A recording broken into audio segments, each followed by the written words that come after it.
Thank you, Mr Speaker. My question is to the Prime Minister.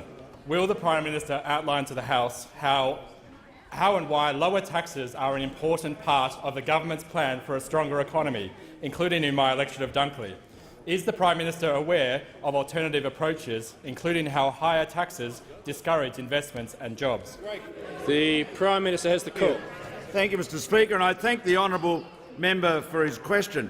Mr Speaker, we know that lower taxes encourage businesses to invest. We know that lower company tax encourages business to invest and to employ. It supports stronger economic growth. It supports more jobs and higher wages. And every Labor leader, including the gentleman opposite, have made exactly that point in defence of reducing company tax. The member for McMahon famously wrote a book about it, so committed he was to 25% tax.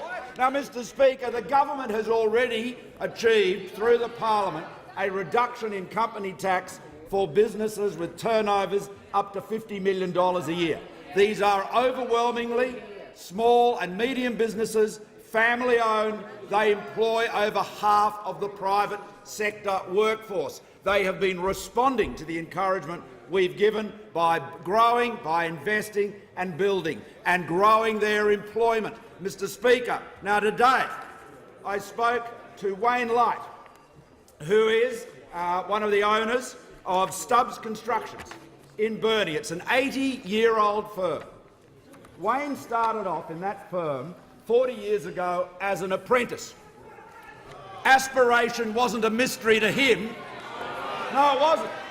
It wasn't. He worked hard, he wanted to get ahead, and now he owns part of the business. Now he owns part of the business.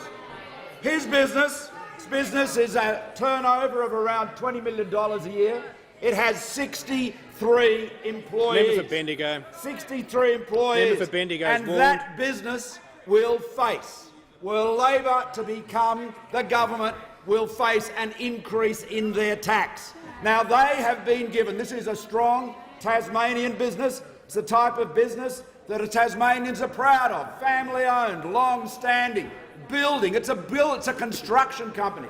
It's building houses and schools, all sorts of facilities there on the northwest, and that is a company that we are backing, as we are backing thousands of other Australian companies. What does the Labor Party have to say to them? Pay more tax. That's what the Leader of the Opposition wants to do. Now, this announcement was made today by him without any reference to his shadow cabinet, without any reference to the caucus. We remember the moment when the member for McMahon was asked about what Labor's approach to our small and medium family company tax cuts would be, and he said, "We will have more announcements to make in this space." Well, there was no we in the space today. It was just the Leader of the Opposition, a captain's call seeking to counter-attack against the member for Grayndler. The only job he's interested in is his own.